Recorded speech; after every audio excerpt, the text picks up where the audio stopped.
Good morning from Digha. দীঘার সমুদ্রটা first দেখবো না। আমি কিন্তু লাইফে ফার্স্ট টাইম দীঘাতে আসলাম, আর এটা হলো আমাদের ফার্স্ট ডে। তো সকাল সকাল ঘুম থেকে উঠে চলে এসেছে সি বিচে, এখনো ব্রেকফাস্টও হয়নি।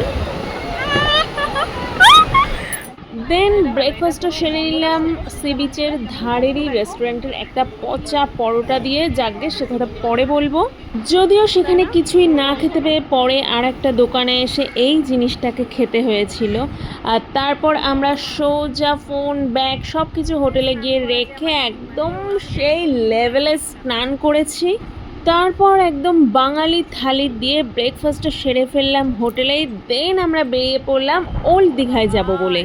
আর দীঘাতে না প্রচুর পরিমাণে ঘোড়া দেখা যায়, যেখানেই যাচ্ছি শুধু ঘোড়া আর ঘোড়া। তো অ্যাজ ইউজুয়াল ওল্ড দীঘাতে গিয়েও দেখলাম, আর ওখানের মার্কেট থেকে অনেক কিছু শপিং করলাম।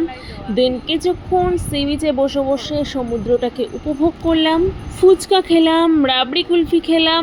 আর এর গাড়ি চড়া দেখে তো আমারও মনে হচ্ছিল একটু গাড়ি চড়ে নিই, কিন্তু কি আর করার, এত বার করে বললাম যে আমি এখন ড্রাইভিংটা শিখে গেছি, তবুও উঠতে দিল না। আর এই সব মার্কেটগুলোতে ঘুরলে না আমার এত পরিমাণে সব কিছু পছন্দ হয়ে যায়, মনে হয় যেন সব কিছু কিনে ফেলি। এত সুন্দর সুন্দর ওখানে শোপিস, যেমন এখানে আমরা টুপিগুলো দেখছিলাম, টুপিও নিলাম।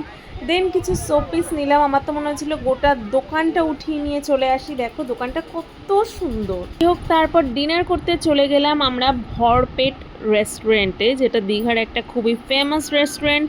ওখান থেকে মিক্সড ফ্রাইড রাইস আর চিলি প্রন দিয়ে ডিনারটাকে সারলাম। ফার্স্ট দিনটা তো দেখতে দেখতে কেটে গেল। চলো তো বাই।